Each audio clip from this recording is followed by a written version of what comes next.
Artists who paint in oils. How should you clean your brushes? I'm going to go through the main methods used to keep oil painting brushes clean. I'll give you the pros and cons, and then I'll tell you in detail the full method I use. I've bookmarked each method and what I do so you can find your favourite quickly, but I recommend watching the whole video first so you can see the whole picture. And I'm sorry it's so long, but it turns out it's a bit of a controversial subject. And so look, once you've had a good look, you can go to your favourite spot. If you've learned a certain way of cleaning your brushes, perhaps even from an art teacher, you might be surprised at what I say here, or maybe not. Here are 7 methods I have found that artists use to clean their oil painting brushes. All of the methods here have their reason for use, and each suits a different set of circumstances, and one of them is popular, but a bad idea. Circumstances could be, for example, how often do you paint? Are you allergic to mineral spirits? Do you care about the longevity of your brushes? What are the arrangements in your studio, or that bit of the house or garage to which you have been consigned by your significant other?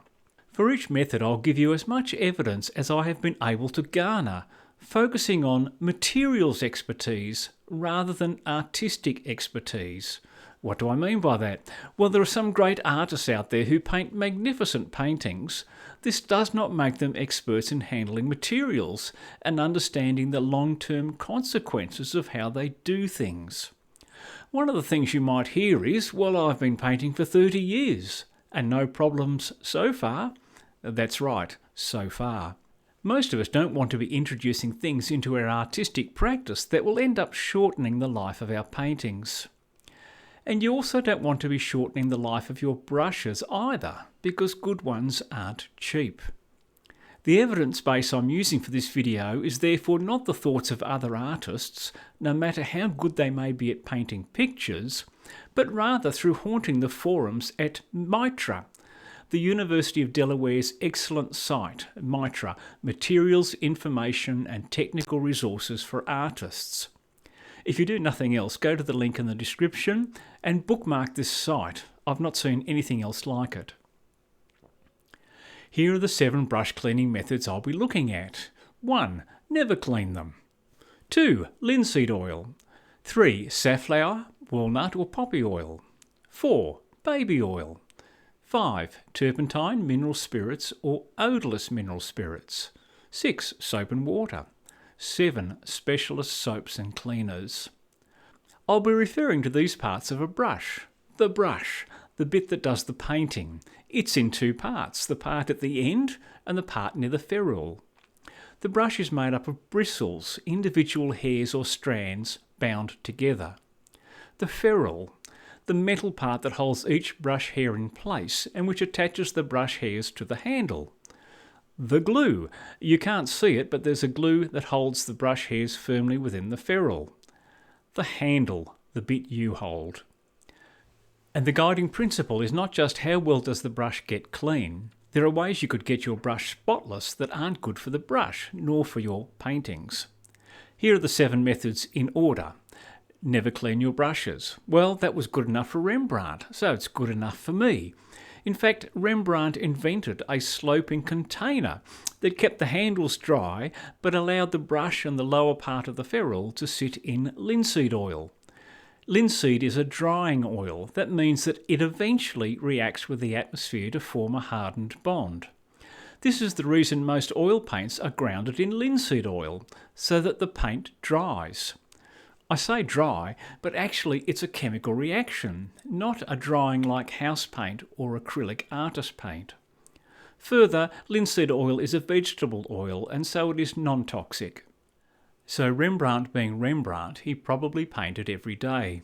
So his brushes in linseed oil never had time to dry before he was using them again. Pros are, it's dead easy and non-toxic. Cons, there will be some time limit before your brushes may end up with dried linseed oil on them, but they will certainly be good for several weeks, maybe longer. Be careful to wipe out the linseed oil before you start painting, as it will certainly slow down regular drying time on your painting by a lot. If you're a regular painter, this may be for you. Number 2, linseed oil. This is a kind of variation on Rembrandt's idea, but doesn't leave brushes soaking. It is to simply dip your brushes into linseed oil and then gently wipe them out. Pros are that it's quick and easy and non-toxic. The linseed oil will stop pigment left in the brush from hardening, and the amount of linseed oil you leave by only gently wiping out will keep the bristles soft for longer. Cons: there is a time limit before your brushes will end up with dried, hardened linseed oil on them, but they will certainly be good for some days, maybe longer. For the same reasons as Rembrandt's idea, be careful to wipe out most of the linseed oil before you start painting, as it will certainly slow down regular drying time on your painting, again by a lot. If you're a regular painter, this may be for you. Safflower, walnut or poppy oil. The first two methods used linseed oil, but some artists prefer safflower, walnut or poppy oil. These oils are semi-drying. This means that they take longer, often a lot longer, to dry than linseed oil. You can use these oils in a tray as per method 1 or as a dip as per method 2 and then gently wipe them out. Some paints are themselves ground in safflower, walnut and some proportion of poppy oil. To be really clear, in distinction to linseed oil, which is a drying oil, safflower, walnut and poppy are classified as semi-drying oils. This means they will eventually dry out, that is, harden through a chemical reaction with the atmosphere, but will take a lot longer than linseed oil. Pros: because they are semi-drying oils, the point at which brushes will eventually harden are extended, perhaps by a lot. Like linseed oil, safflower, walnut and poppy oils are non-toxic. Cons: if you don't thoroughly wipe out these oils before brush use, you will introduce oils that will slow down the drying of your painting. Too much and that drying time could be weeks. Even though you can buy paints ground in these oils, introducing even more can cause significantly longer drying times. I've read stories of paintings that never properly dry, creating a sticky residue that retains every particle of dust that falls on it. Number 4, baby oil. Just don't. Baby oil actually works very well to clean brushes, but it is a non-drying oil. Unless you thoroughly remove it, any remaining will weaken the paint film of subsequent painting sessions and create parts of your painting that may never properly dry. Same goes for other oils. I've seen people recommend motor oil. Same thing, must be thoroughly cleaned out with soap and water afterwards. If you know that you're sometimes not completely thorough, and we all are from time to time, just avoid it. You don't want a non-drying oil in your paint film. Pros: well, cleans brushes well and it's cheap, not considered to be toxic. The cons are hard to get rid of without thoroughly washing afterwards in soap and water. If you're not thorough in cleaning afterwards, you may risk your painting. Not worth the risk in my view. Number 5, turpentine, mineral spirits, odourless mineral spirits. These will work well, and because they are volatile, that is, they dry quickly when exposed to the air, they will not leave a residue. But they are considered more toxic than other methods. Turpentine, or terps, is the most toxic. Odourless mineral spirits, the least, but still to be handled carefully. They work well because they quickly dissolve the oils in the brush, allowing it to be cleaned out. A dipping container or specialist container with a lid and a mesh inside allows for the odourless mineral spirits to be used multiple times. The oil and pigment settles to the bottom after each use, presenting clean-ish spirits for the next time you clean your brushes. Dip it in, swirl it around, rub it on the bottom and drain it on the edge. Wipe out afterwards. Note that I use this method but combine it with soap and water, which is coming next. Pros for mineral spirits: works well, does not leave behind any residues that may affect your painting, and because your brushes are completely cleaned, ready for use, you don't have to know how long it is until your next painting session. Cons: must be handled carefully, avoiding skin contact. Soap and water. When I was new to painting, I had a misconception. held over from when I would paint a bedroom or skirting boards, with a house brush. I knew there were water-based paints and what were called oil-based paints, and I'm talking house paints. I knew the only way to clean out oil-based paints was mineral turpentine or Turps. I knew that if I put my house painting brush that had been painting in oil paint under water, it wouldn't work. Artist oil paints are not the same. They are a pigment ground in a vegetable oil, usually linseed oil, but maybe safflower, walnut or poppy oil.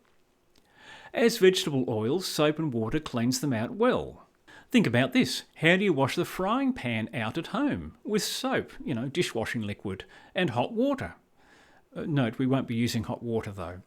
So soap and water works quite well. Various soaps are used by artists: velvet soap, white soap, laundry soap, even dishwashing liquid. Probably best to avoid soaps with lots of additives, fragrances, lemon power, etc. Just simple soap. I prefer white soap because it shows up any pigment still being cleaned out. Soap and warm water, not too hot, or it might weaken the glue in the ferrule, causing bristles to eventually fall out. And because you don't want to get soap into your painting, ensure you thoroughly rinse the brushes out. When you're finished, reshape the bristles into the brush shape so that they dry into a good usable shape ready for next use. Pros: works well. Because your brushes are completely cleaned ready for use, you don't have to know how long it is until your next painting session. Cons are it's a bit messy. You need a big laundry sink to contain any possible splashes. Number 7, specialist soaps and cleaners. It's so easy to go into an artist shop and spend money everywhere. Buy only the best, you might think. Well, these specialist brush cleaning compounds aren't cheap, but they do seem to work very well.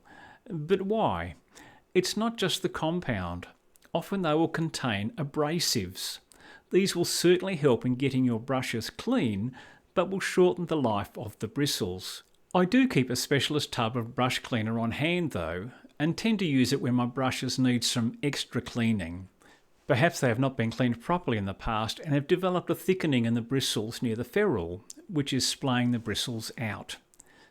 And if a brush is already past it, you have nothing to use by using one of these specialist cleaners to give yourself some more use out of the brush. I just wouldn't use them all the time.